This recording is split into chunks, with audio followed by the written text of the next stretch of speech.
Треть россиян может остаться без телевидения уже с 1 января. В России с 1 января 2019 года до 30% жителей могут остаться без аналогового телевидения, так как их телевизоры не готовы к переходу на цифровое вещание. Наконец, с 2018 года в России есть от 13 до 30% телевизоров, способных принимать исключительно аналоговый сигнал. Это следует из экспертных оценок, подготовленных по запросу Министерства промышленности и торговли.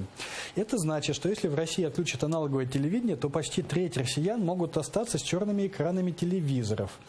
Переход на цифровое эфирное вещание предусмотрен федеральной целевой программой развития телевещания на 2009-2018 годы. Государство перестанет субсидировать распространение сигнала в аналоговом формате за пределами городов с населением более 100 тысяч человек с 1 января 2019 года. По мнению экспертов, в первую очередь от цифровой реформы пострадают пенсионеры и малообеспеченные граждане.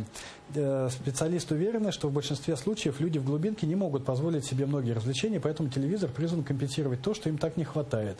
Недовольство россиян может вызвать лишение их этой радости или обязанность покупать приставку или даже новый телевизор. Это абсолютно обитаемый остров братьев Стругацких. Вот просто-напросто абсолютнейший, слово в слово, да, когда, как мы помним, отключение этих вышек в 10% случаев приводило к шизофрении, а страна на несколько дней впадала в бессознательное состояние, абсолютно безвольное бессознательное состояние.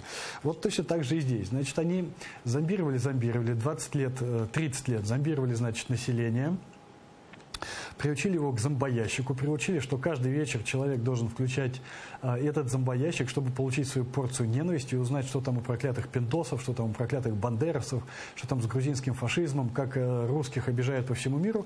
А потом бац, и они захотят ему отключить это телевидение. И 30% населения останутся без зомбоящика. Друзья мои, вы таким образом там себе революцию сделаете? Ну как так? Вы что, с ума сошли?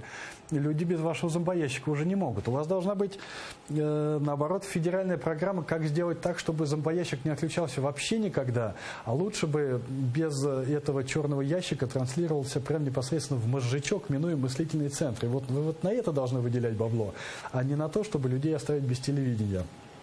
Но успехов вам в этом, дерзайте, давайте. Я бы с удовольствием посмотрел, как в России начался бы бунт бессмысленный и беспощадный из-за того, что отключили телевизор. Это было бы просто шикарно, конечно.